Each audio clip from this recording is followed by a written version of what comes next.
Hey everyone, Chris here, and welcome to my channel. Today I'm going to be talking to you about the books I read between August 24th and August 30th. First up is Silco's Journey by Heather Morris, and this is a 5-star prediction book. My wrap-up is already on the channel, so I'm going to link that below if you want to find out my thoughts. But this is the second book in the Tattooist of Auschwitz series, and we meet Silke in that book, and in this book we kind of follow her journey.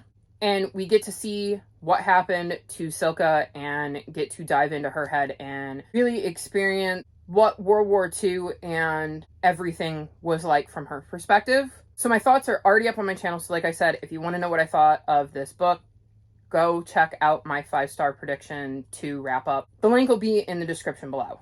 Next up, I read The Star-Crossed Sisters of Tuscany by Lori Nelson Spielman, and I gave this book 4 stars. This is the last summer cover prediction that I made.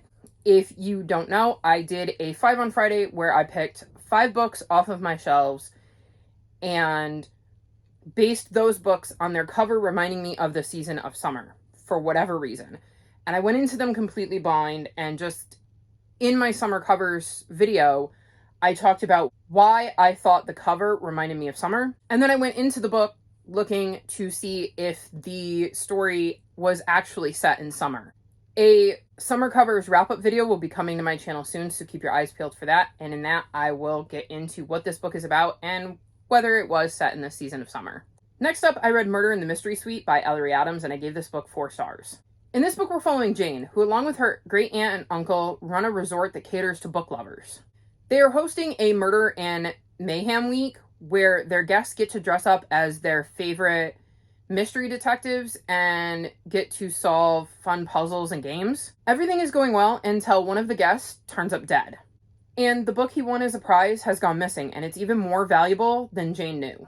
Jane then sets out to track down what happened to the book and possibly finding out who killed her guest along the way. I really enjoyed this cozy mystery. It was quite the interesting start to the series. I like the idea of being at a resort that caters to book lovers, and I absolutely adore books about books, so I'm really excited to continue on with this series. I liked getting to see Jane discover things she did not know about this book and why it is so valuable, and there were definitely some twists in this book that I wasn't expecting that made me even more invested in the series.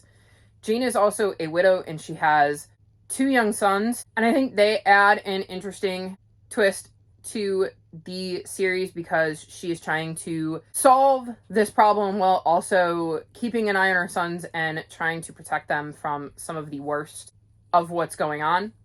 I just really enjoyed the start to the series and definitely plan to continue on with it. Next up, I read Casper Tak and the Everdark Wings by Abby Elphinstone, and I gave this book 5 stars. In this book, we're following Casper, and he really likes to follow the rules. He is not really one for adventures. He ends up hiding from a bully and a grandfather clock, and this leads him to another world, Rumblestar. He learns that Rumblestar is one of the 4 unmapped kingdoms and is responsible for controlling the weather in Casper's world, which has been going haywire lately. He learns all of this from a girl named Utterly, who bucks the rules and loves adventure. Worse, he is stuck there with no way to get home.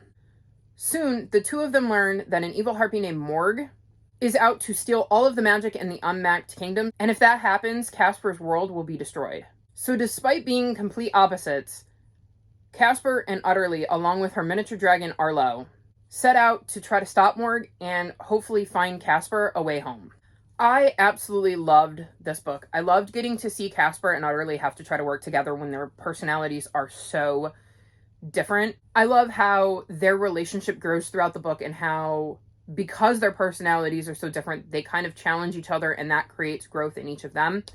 I thought Arlo was extremely cute, and I love when the main characters have like an animal sidekick, and so I was absolutely thrilled getting to see Arlo accompany them on their adventure and how he fit into what was going on. I loved getting to see things through Casper's eyes and seeing this world brought to life in front of him and seeing how he dealt with the craziness that was going on and how his world had kind of been turned upside down. I am very intrigued to see what happens next, and we'll definitely be continuing on with the series.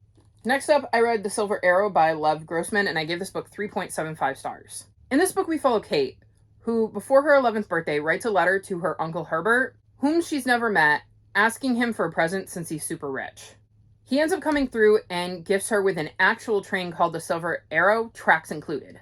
Kate's parents are none too happy with this and insist he take it back. That night, before he can though, Kate and her younger brother Tom end up checking out the train. What they're not prepared for is for the train to start up and set out on an adventure with them on it. Kate is thrilled, as she has always wanted to go on an adventure, just like in the books she reads. Along their journey, they encounter tons of talking animals, as this train exists to pick up animals and transport them from one location to another. Kate and Tom are having the time of their lives and are enjoying getting to interact with these animals and learn more about them and why they're aboard the train. The animals' perspective really opens their eyes and may change the way they view the world. So I quite enjoyed this book. It started a little slow for me, but once I got into it, I did end up really enjoying it.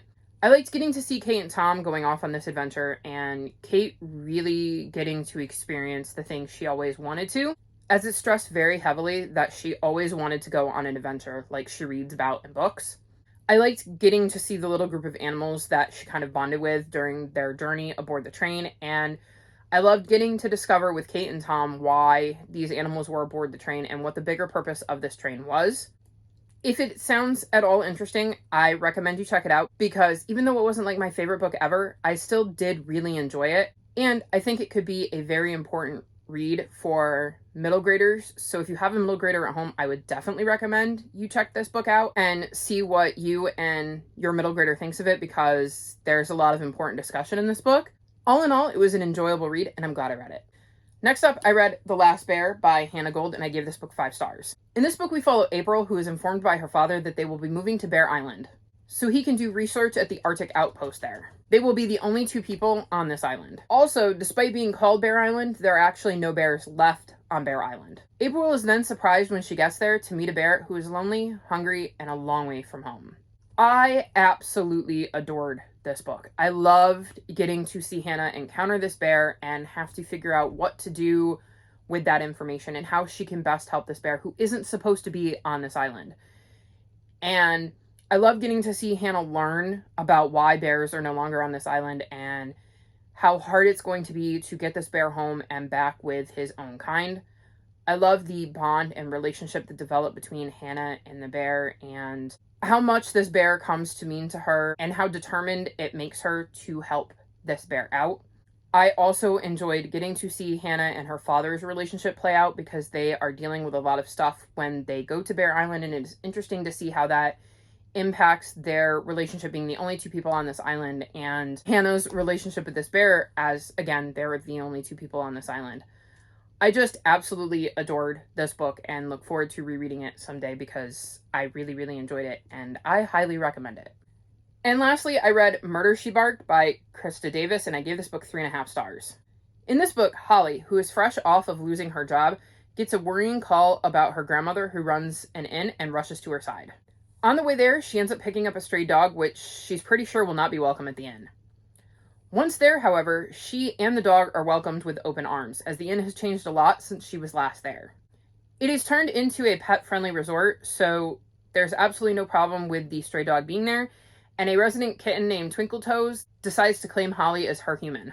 When she finally gets to talk to her grandmother, she learns that a hit and run killed an employee that worked at the inn, and it's not looking like it was an accident. Worried about her grandmother and with her furry companions in tow, Holly decides to look into things before anybody else gets hurt. So I enjoyed the start to this new cozy mystery series that I picked up.